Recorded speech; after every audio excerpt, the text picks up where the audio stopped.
السلام علیکم ورحمۃ اللہ وبرکاتہ۔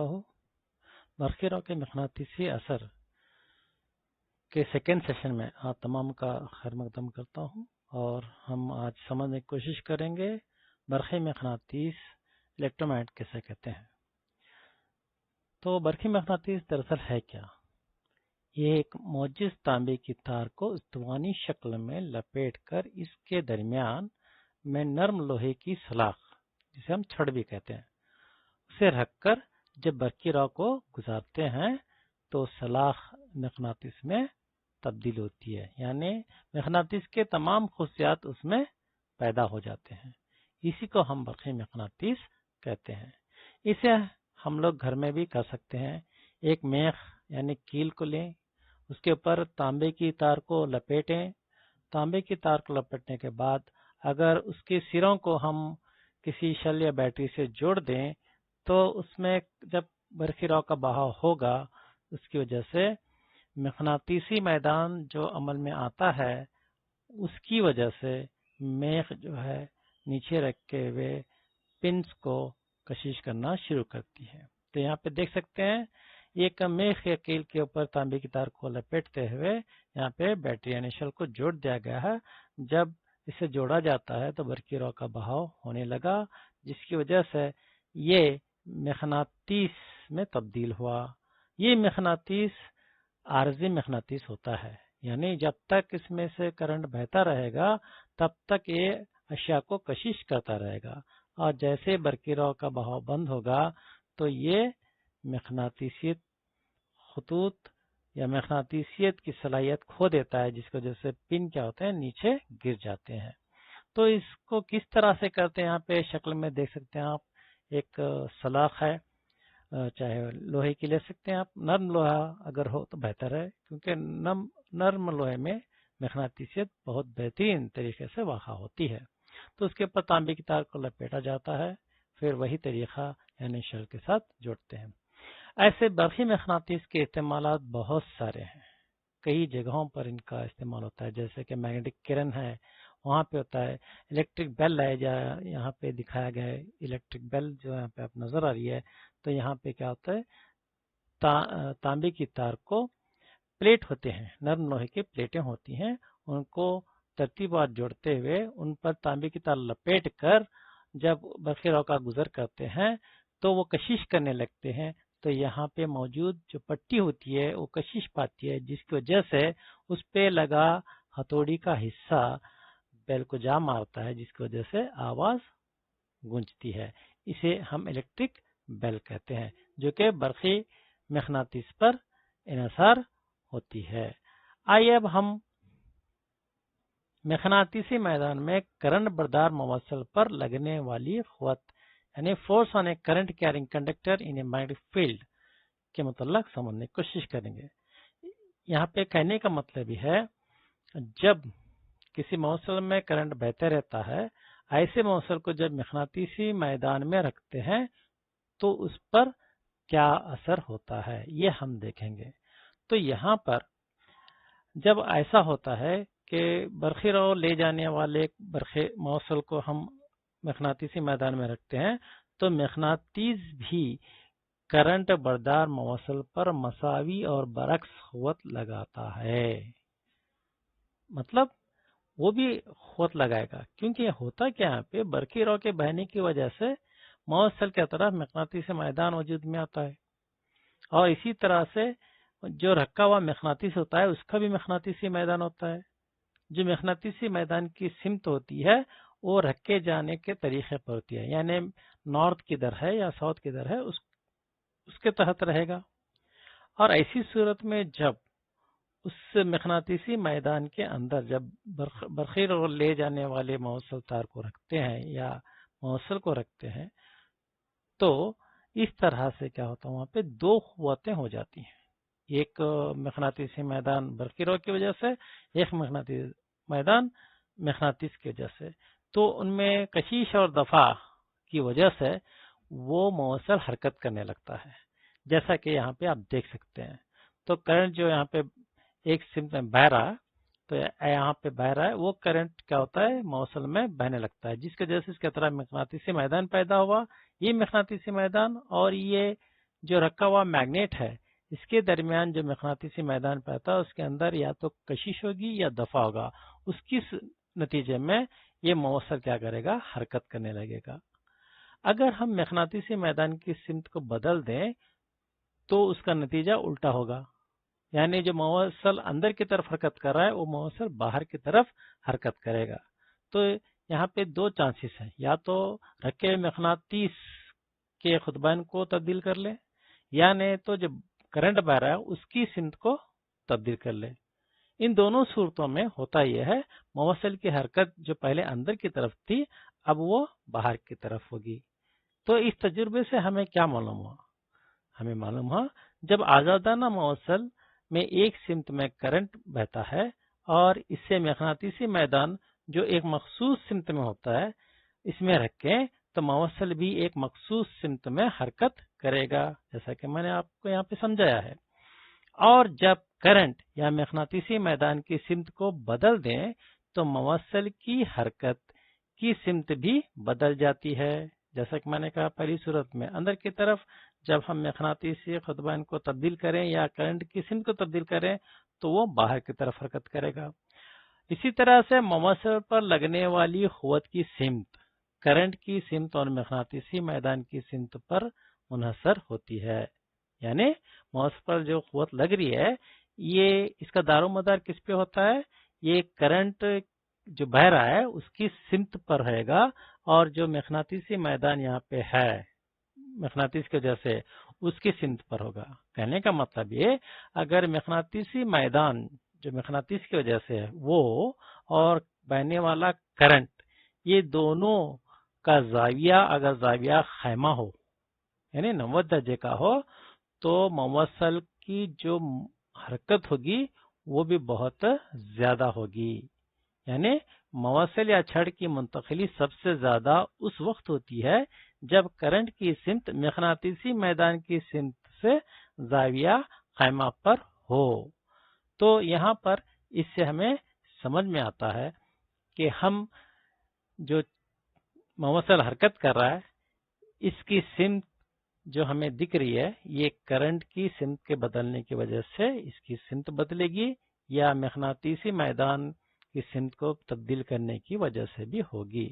اب ہمیں پتہ یہ لگانا ہے کہ یہ کس طرح سے کام کر رہا ہے، کہ موصل کی حرکت کس طرف ہوگی، کرنٹ کی سمت کس طرف ہوگی، اگر ہم جس طرح سے چاہیں کیا اس طرف ہوگی یا ایک مخصوص سمت میں ہوگی، یہ دیکھنے کے لیے یہ کنفرم کرنے کے لیے فلیمنگ نے ایک کلیہ پیش کیا جسے ہم فلیمنگ کے بائیں ہاتھ کا کلیہ موٹر کا کلیہ بھی کہتے ہیں۔ تو فلیمنگز لیفٹ ہینڈ رول موٹر کا کلیہ بھی کہتے ہیں کیونکہ اس کلیے کا استعمال کرتے ہوئے موٹر ایجاد میں آئی۔ اب یہ کلیہ کیا کہتا ہے وہ دیکھیں گے۔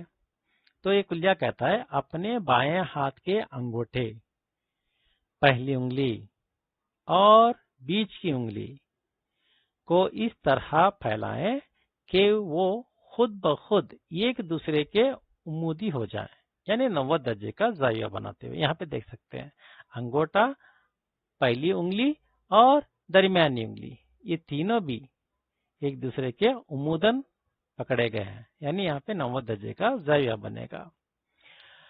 تو یہاں پہ جب عموداً پکڑا جائے گا تو پہلی انگلی جو ہوگی مقناطیسی میدان کی سمت کو ظاہر کرے گی، یہ جو انگلی ہوگی مقناطیسی میدان کی سمت کو ظاہر کرے گی، اور دوسری انگلی جو ہوگی وہ کرنٹ کی سمت کو ظاہر کرے گی، یعنی جو کرنٹ دیا جا رہا ہے اس کی سمت کو ظاہر کرے گی۔ تو جو ان کی وجہ سے جو موصل حرکت کر رہا ہے اس کی حرکت کو ظاہر کرنے والا انگوٹھا ہوگا۔ تو یہاں پہ دیکھ سکتے ہیں اگر اسی ہاتھ کو ہم یہ برقی رو لے جانے والے یہ درمیانی انگلی اگر بتائے گی اور یہ پہلی انگلی مقناطیسی میدان یعنی یہ جو میگنیٹ کی مقناطیسی میدان ہے اس کو ظاہر کرے گا تو موصل کی حرکت اندر کی طرف ہوگی، انگوٹھا ظاہر کرے گا۔ تو دیکھیے یہ اندر کی طرف حرکت ہوئی. اگر اس برقی رو کی سمت بدل دیں تو موصل کی حرکت باہر ہوگی، یا نہیں تو کرنٹ کی سمت کو نہ بدلتے ہوئے ہم مقناطیسی میدان کی سمت کو تبدیل کریں گے، تب بھی موصل کی حرکت باہر کی طرف ہوگی. تو یہ فلیمنگ کے بائیں ہاتھ کا کلیہ ہے جس کی وجہ سے موٹر ایجاد میں آئی. تو یہاں پر ہم دیکھ سکتے ہیں کہ اس کا استعمال برقی موٹر بنانے میں ہوا، تو ہم دیکھیں گے کہ یہ کس طرح سے کام کرتا ہے. برقی مقناطیسیت پر مبنی چند آلات ہیں جو بہترین کام سر انجام دیتے ہیں. آئیے چند مثالیں دیکھیں. برقی موٹر، برقی generator, loud speaker, microphone, ammeter, voltmeter اور بہت سارے ایسے اشیاء چیزیں ہیں جو برقی مقناطیسیت پر اپنا کام سر انجام دیتے ہیں. اب ہم اس میں سے برقی موٹر کے متعلق سمجھنے کی کوشش کریں گے. برقی موٹر، الیکٹرک موٹر. تو برقی موٹر ہے کیا؟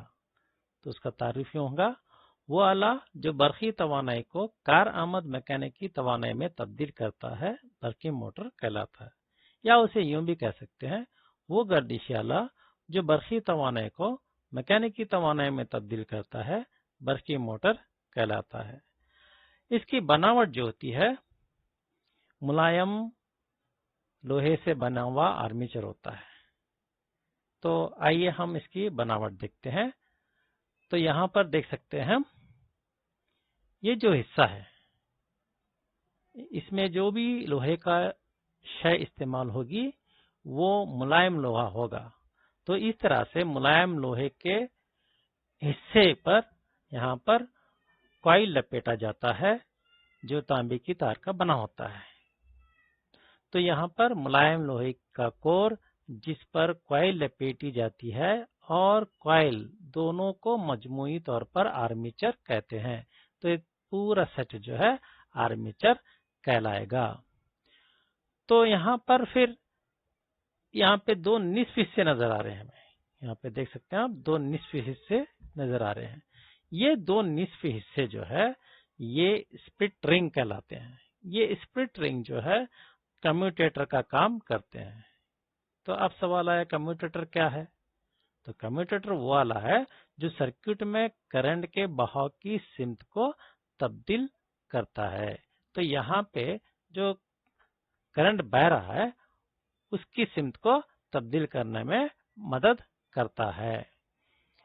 تو ہم یہاں پہ اب اس کے متعلق سمجھنے کی کوشش کریں گے دراصل یہ کام کیسے کرتا ہے. تو ہم لوگ اس سے پہلے فلیمنگ کا دائیں ہاتھ کا قانون بائیں ہاتھ کا قانون پڑھ چکے ہیں جسے ہم موٹر کا قانون بھی کہتے ہیں. تو اس کا استعمال کرتے ہوئے اس کو ہم سمجھنے کی کوشش کریں گے. تو سب سے پہلے ہوتا یہ ہے جو بیٹری کی مدد سے جو کرنٹ بہنے لگتا ہے اس کرنٹ کے بہاؤ کی وجہ سے اس آرمیچر میں کرنٹ کے بہاؤ کی وجہ سے آرمیچر میں مقناطیسی میدان وقوع ہوتا ہے. چلیے ہم اسے سمجھنے کی کوشش کریں گے. آرمیچر کے اس مستطیل نما حصے کو ہم نام دیں گے اے بی سی ڈی. جی آپ یہاں دیکھ سکتے ہیں اے بی سی ڈی. تو نام دینے کے بعد ہم یہاں پہ فرض کرتے ہیں کرنٹ جو ہے پہلے اے سے ہوتا ہوا بی سے ہوتا ہوا سی اور سی سے ہوتا ہوا ڈی کی طرف جائے گا. تو اے سے بی سے سی اور سی سے ڈی کی طرف یہ حرکت کرتا ہے. تو اس وقت کیا ہوتا ہے اس موصل کے سروں پر مقناطیسی میدان وقوع ہوتا ہے. یعنی ہم پڑھ چکے ہیں موصل میں جب برقی رو کا گزر ہوتا ہے اس کی وجہ سے کیا ہوتا ہے وہاں پر مقناطیسی میدان واقع ہوتا ہے یعنی وجود میں آتا ہے. تو یہ مقناطیسی میدان ایک سرے پر ایک مقناطیسی قطب اور دوسرے سرے پر دوسرا مقناطیسی قطب کی مانند یہاں پر عمل کرے گا. فرض کریں ایک شمال ہوگا تو دوسرا جنوب ہوگا. اب یہاں پہ پیدا ہونے والا شمال اور جنوب اور پہلے سے رکھے ہوئے مقناطیس کے شمال اور جنوب کے درمیان قوت کشش اور قوت دفع ہوگا. قوت کشش، قوت دفع کا یہاں پہ وہ کیا کریں گے، ایکسپیرینس کریں گے، تجربہ ہوگا ان کے پاس.